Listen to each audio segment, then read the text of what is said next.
Okay. So hopefully you can all see my screen. So let me just talk you through this PowerPoint for a few minutes. I just thought I'd throw in what we're doing here in our essentials. First of all, why we're here. Is this me or you, Alison? Yeah, okay, just jump in because we divided this up. And so they were the reasons, the sort of notional reasons why we were getting together here. Basically, it's to try and jumpstart a national network and try and use some of this new technology. As you can see, finally, we're not flying around the planet and having stream sessions. If this works, we should be able to connect in smaller groups and larger groups in a major way across the nation. Is somebody wanting to talk to me? Sorry, I just wanted to interrupt. We can't actually see your whole screen. The PowerPoint is cut off. I'm not sure if everyone else is having that problem or just us. Are other people having a problem with the screen? We also, Colin, in Sydney, can only see part of your screen. So can you see the double screen, can you? No, we can see your PowerPoint, but it's kind of like we can see maybe 2/3 of it or something. Oh my goodness. That's okay. If you just talk, we're happy to listen. No, I know what I can do. If you go to, at the top of your screen, there's a more menu. If you click on that, the very first one is original size. More? I don't have, I haven't. Can everybody see the more on top of your screen? No, we haven't got it. Oh, okay. All right, sorry. I think I'm going to go out of...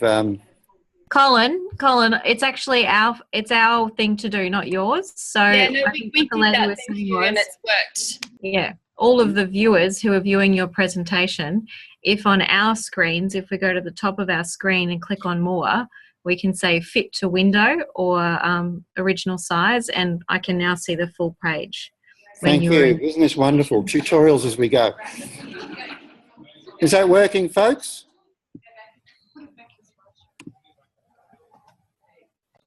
Okay, how are we going? Anyone got a problem now? No one's saying anything? Okay. This is what's going to happen. This is how we do this. So the big thing is to try and get a network started, and using this technology and using the enthusiasm of people and talking with people who I talk with about once every 2 or 3 years, including some of the people on that screen. I'm sure in your own ways you've got the same sort of situation. To build a network, we really need to work out what that network is going to be for and where the energy is, because we're all too busy. I'm too busy to be here, really, but this is too exciting to miss. So, that's why I'm here, and probably a lot of you are the same. We tried to jam this into a few hours, so we just get started, and then we try and go away and work out how to use this technology and our connections in groups that have got a primary interest for us. But overall, we also all know that there's some level of this where we need some connection across the whole issue of sustainability education in the tertiary sector. And we need to work out what the big issues are and have some energy for that to some extent as well. And then there are a couple of other things there as well in terms of mapping it out.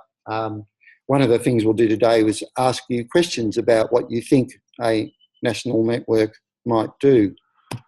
Okay, one of the great things we have is Emeritus Professor Jeff Scott. And I should say in introducing Jeff that Jeff's compatriot at the University of Western Sydney, Jen Dolan, is here today. I'll point you out, even though all of you should be pointed out, but Jen's actually flown down from Sydney to be here today. So Jeff and Jen have worked for a long time on this issue, and Jeff's very influential report, Turnaround Leadership for Sustainability in Higher Education, really helped set some benchmarks for sustainability education in the tertiary sector, not the least of which is Jeff has written another book with Michael Fullen, is it Michael Fullen? On leadership in universities. So he knows all the vice-chancellors, or a lot of the vice-chancellors.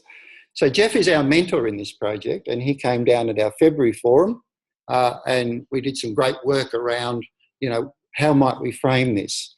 So we've sent this out to you, yeah? So you've got the notes of Jeff thinking about this and some background. One of the things that Jeff talks about in terms of leadership is this notion of leadership in a collaborative way of listening, linking, leveraging and leading. And that's what we're trying to do today. We've done listening in February. We're doing more listening. We're trying to get some leverage and linkage happening today. There's some of the other questions that are actually built into, that Jeff's put up, that are actually built into the framework of today. So have a look at that report of Jeff's. So he's got some whys about why we might need to network. We might even come back to those when we have a bit of a discussion later on about our national network. I just wanted to draw your attention to those. And some of the things he talked about is having a framework, mutual interest, a sound structure. We don't have a sound structure. We're trying to work out what the structure might be. So, anything goes in a way, but we need to agree on it. Some clear roles, deft leading. I like the word deft.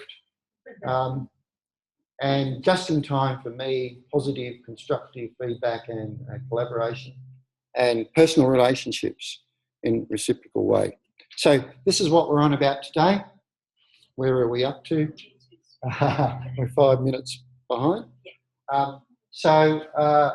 We're going to go around to people who are on that screen, because what I did to get this started was ask a couple of people who I knew had been working in networks, and I could have picked other people. I didn't really have time fully. I just asked a couple of people to get together and put their heads together around 6 hubs. Three of them are disciplinary-based hubs in engineering, teacher education and business, and 3 of them are interdisciplinary in communities and campuses, sustainability using communities and campuses, identifying and auditing, and professional development. So, I'll come back to this. As of yesterday, we have a website, and yesterday morning I inhabited our absent website. That's what it looks like. Maybe I won't go into it now, but we might have a look at it right at the end. It's a blog site, and you can see, I don't know whether you can see across the top there, or no, sorry, down the bottom. It's got home, about, the 3 discipline hubs for putting things in, the 3 interdisciplinary hubs for putting things in, our events like this one, and what else is coming up, notification, resources and links, because there's lots of them out there. I'm becoming increasingly aware of those. University of Canterbury, UK, has a fabulous website on how to build sustainability into your courses. RMIT, Jude Westbrook, so she can be here today, has a great website for some of that stuff. And we're going to develop some sort of handbook. That's what we said we would do for sustainability practitioners.